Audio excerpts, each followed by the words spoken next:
Hello students, मैं जयप्रकाश पटेल, सहायक अध्यापक पेंटिया पॉइंट टेक्निकल कॉलेज। जैसा कि अभी तक हम लोग डिस्कशन कर रहे थे कि सॉफ्टवेयर रिलायबिलिटी क्या है, टेस्टिंग क्या है, बहुत सारी चीजें हमने डिस्कस की। आज उसी कड़ी में हम लोग थोड़ा सा आगे बढ़ते हैं और सॉफ्टवेयर क्वालिटी मैनेजमेंट सिस्टम क्या है, सॉफ्टवेयर क्वालिटी मैनेजमेंट सिस्टम, जिसे हम SQM भी कहते हैं या फिर SQMS भी कहा जाता है।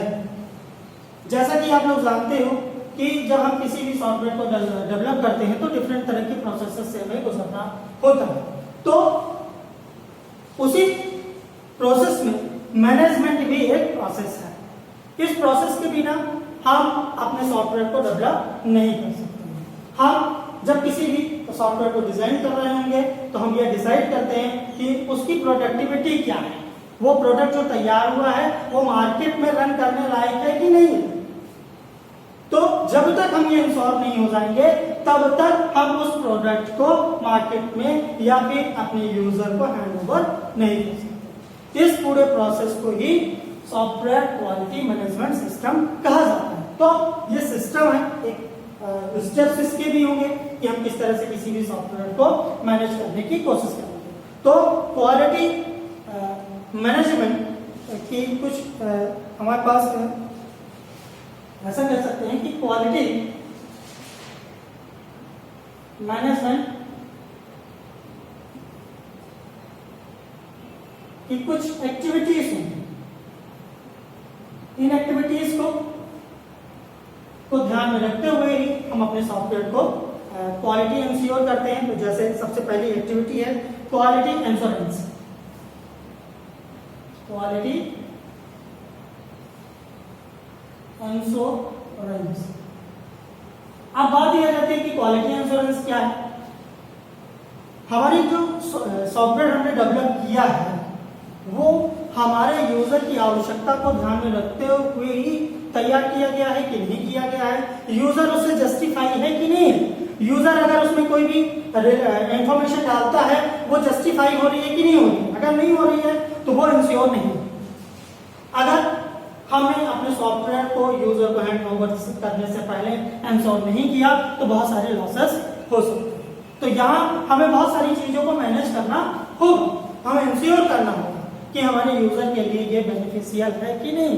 अगर हमने बिना इंश्योर किए अपने यूजर को कोई भी प्रोडक्ट दे दिया या फिर हमारे द्वारा जो भी प्रोडक्ट तैयार किया गया वो दे दिया, उससे बहुत सारा लॉस हो सकता है। उस यूजर का भी लॉस होगा और आने वाले समय में डेवलपर का भी लॉस हो सकता है। तो ये भी हमारे लिए महत्वपूर्ण कंटेंट है जिसे हमें विशेष तरह से ध्यान देना होगा कि हमारा सॉफ्टवेयर इंश्योर है कि नहीं।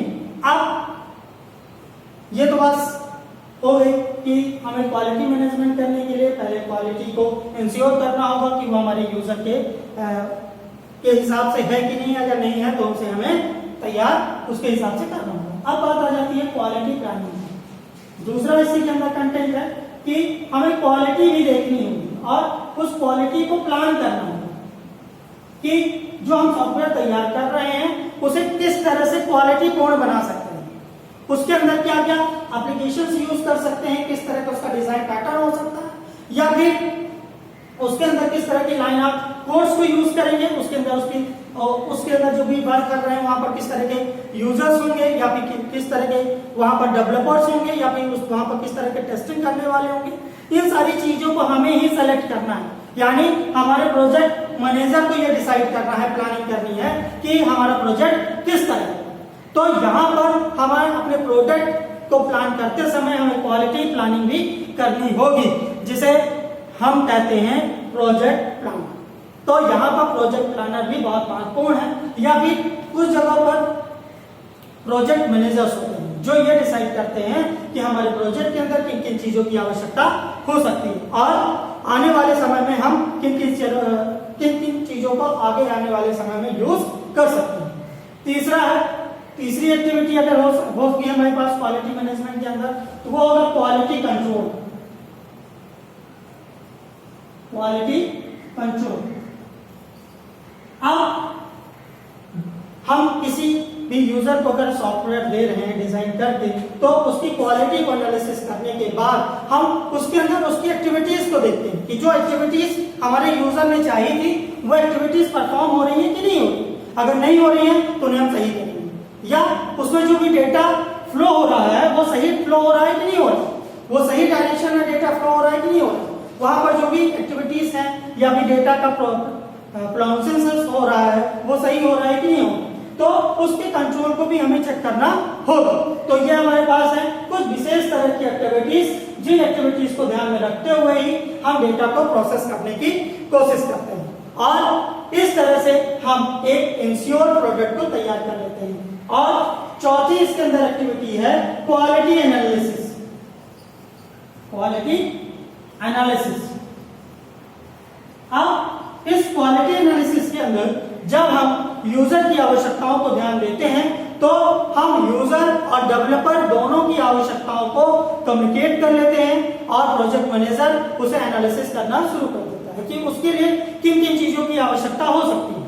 हमारे यूजर को भी आने वाले समय में किन चीजों की आवश्यकता पड़ सकती है, या फिर हमारे डेवलपर को भी किन चीजों की आवश्यकता हो सकती है। उन सारी चीजों की एक डिटेल वो तैयार करता है और उसके लिए एक टेबल तैयार करता है। मान लीजिए कभी उसको जरूरत पड़ जाती है कि कोई नया प्रोडक्ट उसे बनाना है, या फिर कुछ नया यूजर की आवश्यकता आ गई है, तो उससे रिलेटेड उसके पास वो ग्राफिकल इंटरफेसेस हैं या फिर वो एप्लीकेशंस हैं कि नहीं, या फिर ऐसा हुआ कि वहां पर जो इंटरनेट यूज कर रहा है वो इंटरनेट सर्विस खत्म हो गई, तो उसे कुछ न कुछ एक सप्लीमेंट्री प्रोग्राम तैयार करके रखना होगा, जिसकी वजह से वो अपने प्रोग्राम में किसी भी तरह का व्यवधान न आए। तो ये सारी चीजें हमें ध्यान देनी होंगी इस तरह की एक्टिविटीज को। अब बात आ जाती है कि क्वालिटी मैनेजमेंट सिस्टम के अंतर्गत कि हम ये क्यों तैयार करते हैं, इसके क्या बेनिफिट्स हैं। क्वालिटी मैनेजमेंट इंश्योरेंस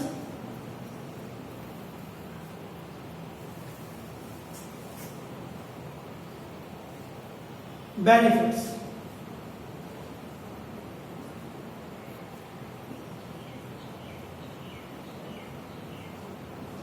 तो जैसा कि अभी हम लोग डिस्कस कर रहे थे कि किसी भी अगर हम सॉफ्टवेयर को डिजाइन करने वाले हैं या एप्लीकेशन को डिजाइन करने वाले हैं तो हमें क्या बेनिफिट मिलेगा और उससे क्या फायदा होगा। तो हम जब किसी सॉफ्टवेयर को डिजाइन करना प्रोसेस शुरू करते हैं तो हमारे पास एक बेनिफिट ये मिल जाता है कि हम अपने यूजर के बारे में समझ सकते हैं। Know that user and know that developer.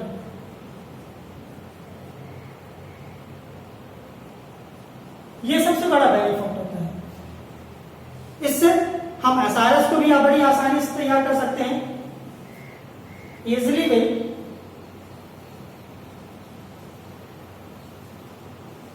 Design A easily way design A SRS.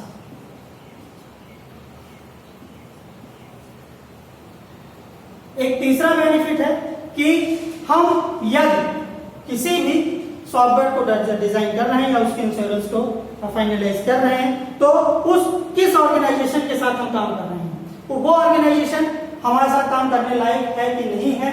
अगर नहीं है तो हमें उसके बारे में पता चल जाता है। तो इसलिए हमें क्वालिटी इंश्योरेंस करना अति आवश्यक है, और हम जब तक अपनी क्वालिटी को इंश्योरेंस नहीं कर लेते तब तक हम उस प्रोजेक्ट पे काम नहीं करते। अगर इस तरह से नहीं करेंगे तो हमें अपने प्रोजेक्ट में बहुत सारा घाटा हो सकता है, या फिर टाइम से रिलेटेड हमें नुकसान हो सकता है, या कॉस्ट से रिलेटेड हमें नुकसान हो सकता है। यानी बहुत सारी चीजों को हमें एस्टिमेट ही करना है और उसके रिजल्ट्स को फाइंड आउट करना है। यही हमारा क्वालिटी इंश्योरेंस होता है। तो जो भी चीजें आप लोगों को समझ में आई हो उस पर हम लोग डिस्कशन कर सकते हैं। तो